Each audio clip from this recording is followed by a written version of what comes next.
Cyber support ইউনিটে লিখিতভাবে যে সমস্ত পেজগুলো থেকে এবং আইডিগুলো থেকে এই প্রপাগান্ডাগুলো হচ্ছে সেগুলো আমরা লিখিতভাবে দিয়েছি, প্রত্যেকটা লিঙ্ক দিয়েছি।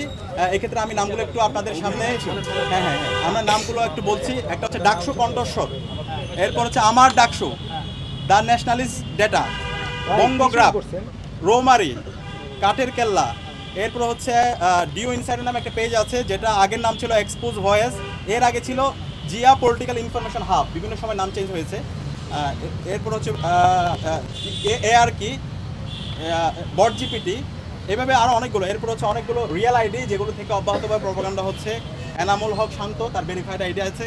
আশিকুর রহমান, সাইফ আল মাহমুদ, উপদেষ্টার বিশেষ সহকারী খুদাবক্স স্যারের সাথে আমরা কথা বলেছি। একই সাথে ডিএমপি কমিশনের সাথে আমাদের একটি মিটিং হয়েছে এবং আজকে এখানে সাইবার সাপোর্ট ইউনিটে যারা দায়িত্ব আছে তাদেরকে আমরা লিখিতভাবে আমাদের অভিযোগগুলো দিয়েছি। টানা তৃতীয়বার অর্জন করেছে দেশের সেরা সুপার ব্র্যান্ড স্বীকৃতি বসুন্ধরা টিস্যু।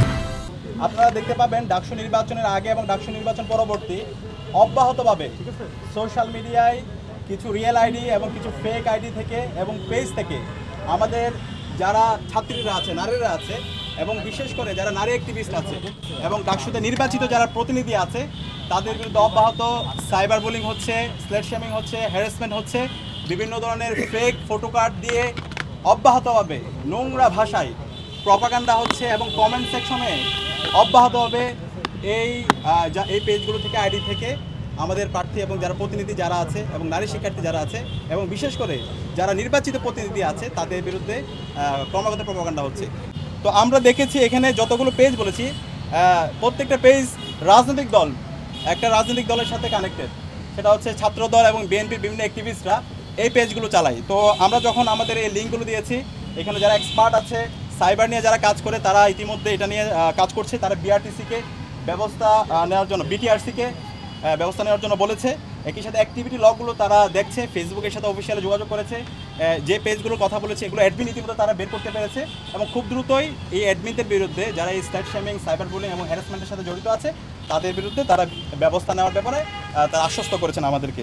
এবং একই সাথে এই online propaganda, cyber bullying, harassment এটার বিরুদ্ধে যেন শিক্ষার্থীরা নির্বিঘ্ন অভিযোগ দিতে পারে, আমাদের শাহবাগ থানা যেটা আছে সেই শাহবাগ থানায় একটি সাইবার সাপোর্ট সেন্টার খুব দ্রুত স্থাপন করা হবে। শিক্ষার্থীরা সার্বিকভাবে ওইখানে গিয়ে অভিযোগ দিবে এবং আমাদের ডাকসুর পক্ষ থেকে ইতিমধ্যে একটা ডিজিটাল কমপ্লেন বক্স আমরা করেছি, সেই কমপ্লেন বক্সের সহায়তায় আইন ও মানবাধিকার সম্পাদক সার্বিকভাবে এখানে সহযোগিতা করবে।